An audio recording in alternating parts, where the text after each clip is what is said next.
Are you guys ready for the ultimate LED lighting upgrade for your Goldwing?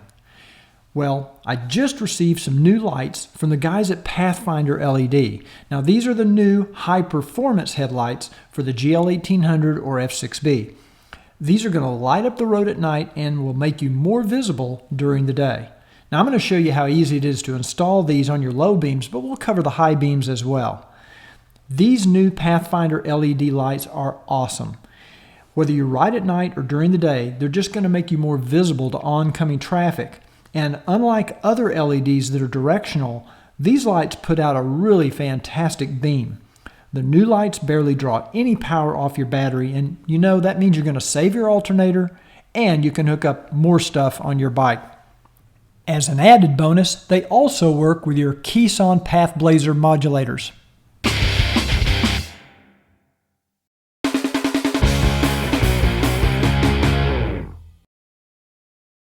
Your Pathfinder LED kit comes with everything you need for installation. It includes two high-powered LEDs. Now, out of the back of those are two passive heat sinks, and then connected in line are your LED drivers. And you also have two power cables. A detailed installation reference sheet is also included in your kit for written information. First, let's go ahead and connect the power cables to the back of the wire coming out of the LED. Next, remove the LED adapter ring by twisting the LED counterclockwise. You'll see it slips right off. It takes a firm twist. Practice putting this ring on and off a couple of times because this is how we're going to install the LEDs once the adapter is installed on the motorcycle.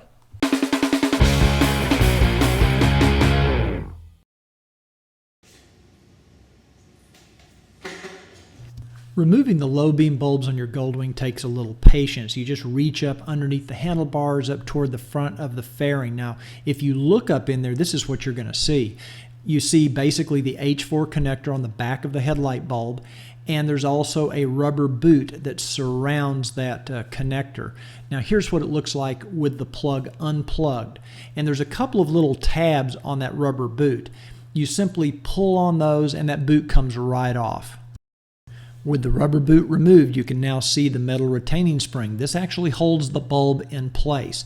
And if you mash on that little part where the arrow is, you push it toward the front of the bike and then down toward the floor, it kind of will swing out of the way and release that bulb. Now you have to do this by feel because you can't really look up in there and do it at the same time, but you will get it done. And then the bulb will come out with the H4 to H7 adapter attached to it.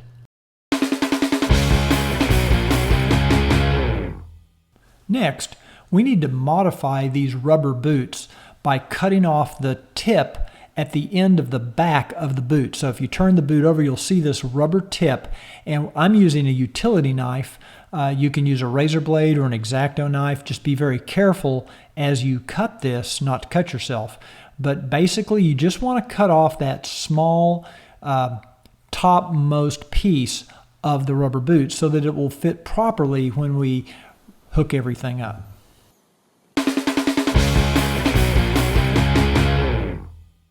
If you've not done so already, remove the adapter ring from the LEDs.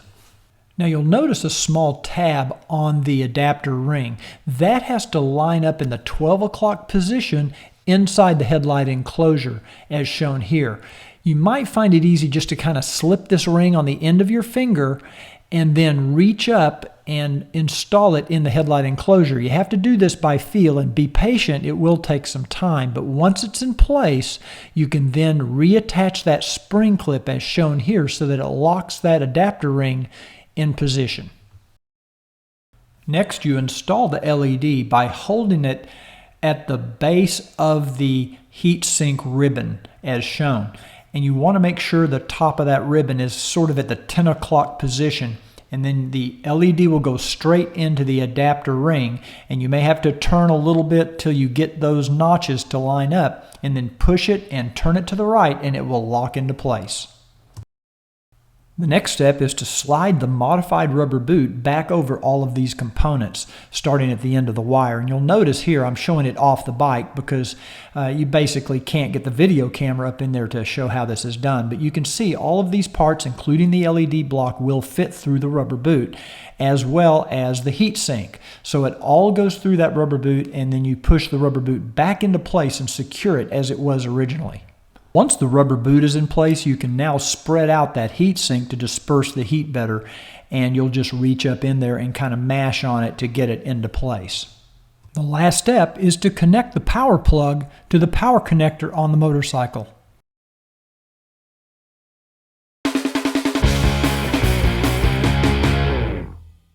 You know, it's important to keep all of these wires out of the way so that when you turn your front wheel, the front forks don't hit the wires and these components. And I have a couple of little secret tools that I use to help me do this.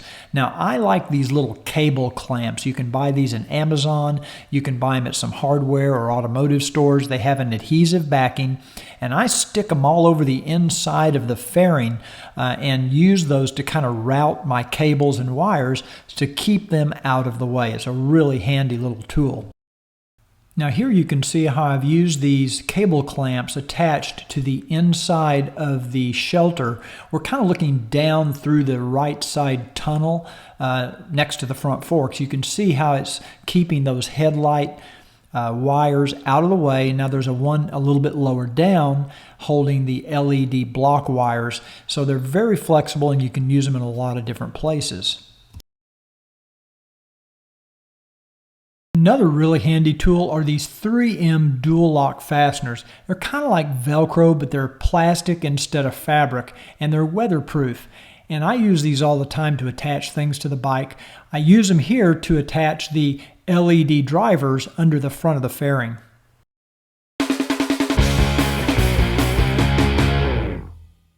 The good news is the installation of the high beam LEDs is virtually identical to that of the low beams. If you know how to do the low beams, you could do the high beams. The bad news is, unless you have small hands, you probably won't be able to get into the cramped spaces to get to the high beam bulbs.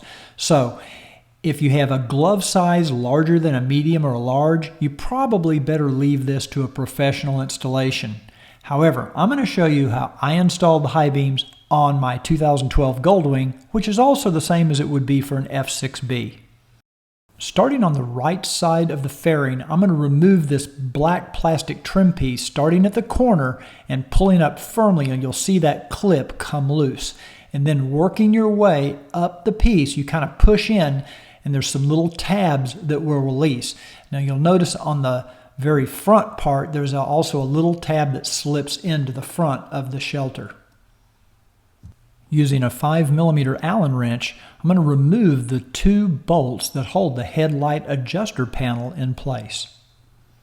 With the two bolts removed, you can now lift up that panel, and underneath you'll locate a wire harness. Pull on the gray portion of the clip and you'll be able to disconnect that wire and set the panel off to the side. Now, this bolt right here has to come out, and then there's another bolt up here, and you see it's the one that's attached underneath this wire, this little harness strap, and we're going to use a socket, 8mm socket, to get that bolt out and this bolt out. And once we remove those two bolts, we'll be able to get this this unit to move around and become free. Here you can see how I've kind of maneuvered this unit out of our way enough to where I can now kind of get my hand up in here, and I'm going to. This picture shows the right side high beam, and you can see just how cramped the space is. You've got a piece of the frame, you've got a lot of cables and connectors, so you do have to have small hands to get to this, but it is identical to the low beam setup.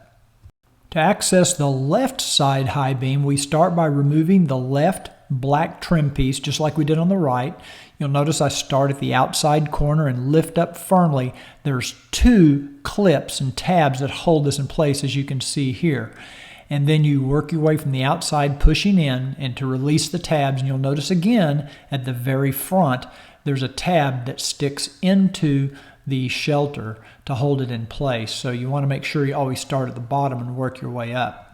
Next, we have to remove the glove box, and there's 4 little plastic rivets, and you push down in the center of that rivet and that will release it, and you can use your fingernail kind of lift it out and just keep them off to the side.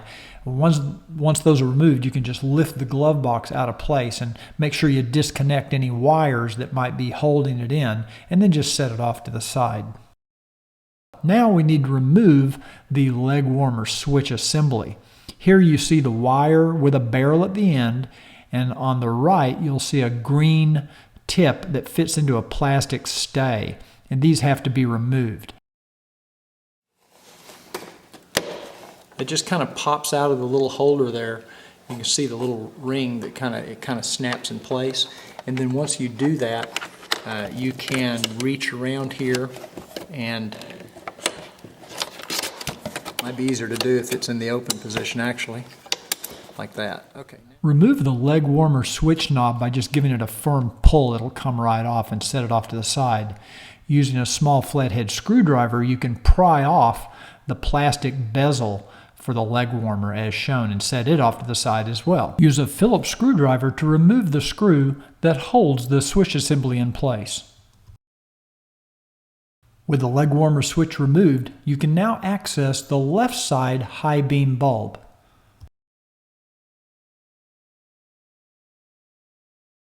So we're going to remove this by putting our fingers under here and releasing the little clips. You can see it coming apart here, and just pull it all the way up and then pull it out. And here you can see the clips along the back side.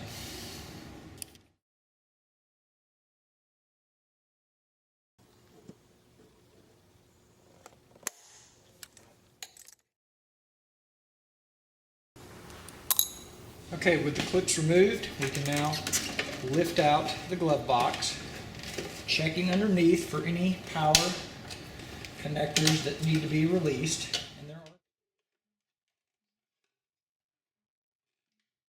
Now we need to remove the leg warmer switch assembly. Here you see the wire with a barrel at the end, and on the right you'll see a green tip that fits into a plastic stay, and these have to be removed. It just kind of pops out of the little holder there.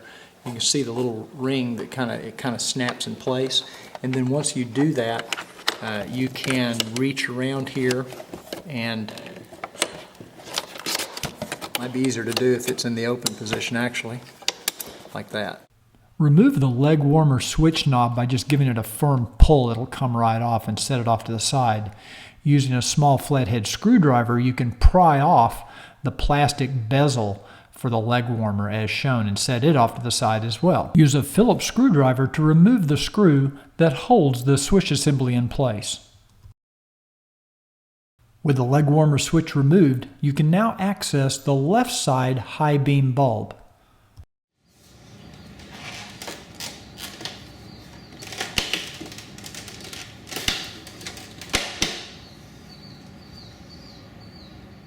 The right-hand glove box is held in place with 2 Phillips screws and 2 plastic rivets.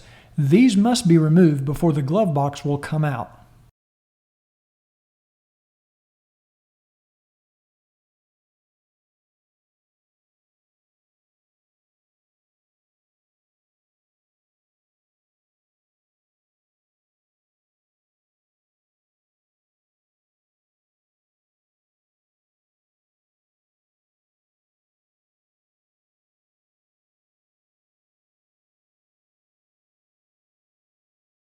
With the glove box removed, you can now access the right high beam.